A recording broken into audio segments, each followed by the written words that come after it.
One of the things that we all have a problem doing, and that is being an encourager. And yet the Bible speaks an awful lot about encouragement. As a matter of fact, the word encouragement appears more than 20 times in the New Testament. And later in his life, Paul was an encourager. In the book of Acts, we find encouragement 8 times, in 1 Thessalonians 4 times. But perhaps the two most pressing scriptures that I think are applicable today are Hebrews 3:13 and Hebrews 10:25. Hebrews 3:13 says, "But encourage one another day after day, as long as it is still called today, so that none of you will be hardened by the deceitfulness of sin." Encourage one another day after day. Hebrews 10:25 says, "Not forsaking our own assembling together, as is the habit of some, but encouraging one another, and all the more as you see the day drawing near." Can you see the day drawing near? I believe it is. I believe that the day is drawing very near, and we need to encourage each other even more.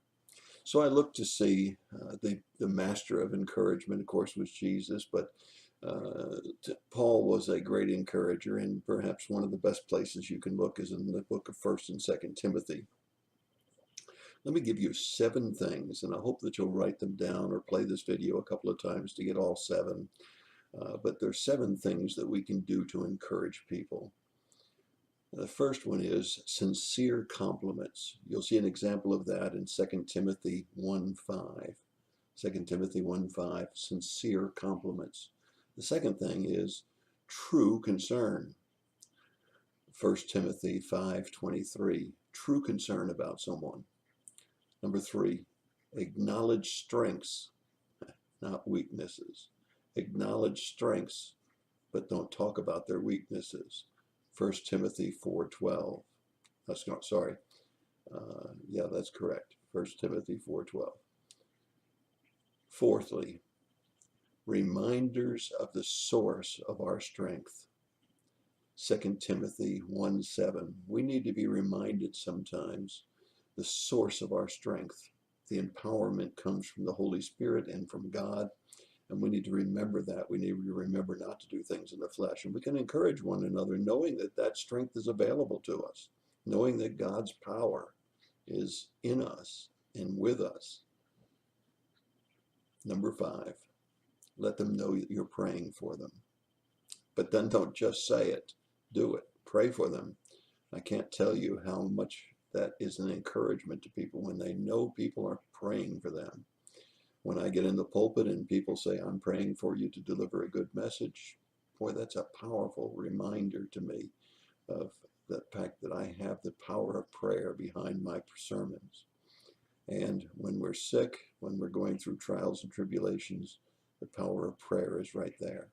Number 6, let them know the impact that they can have on others with the spiritual gifts and the things that God has given to them. Remind them and encourage them the tremendous impact that they can have.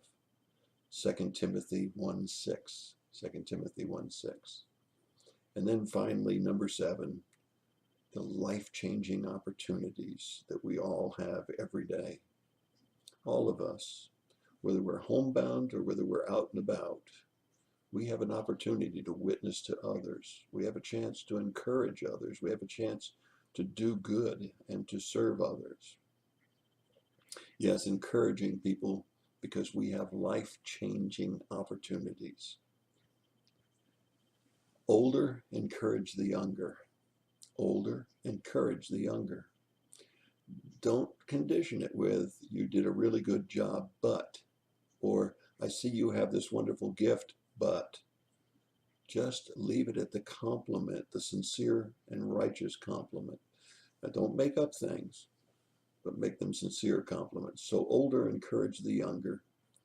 Fathers and mothers, encourage your children. Oh, this is a hard world for children to grow up in, and fathers and mothers need to encourage their children and their grandchildren. And then finally, remember to encourage your mate.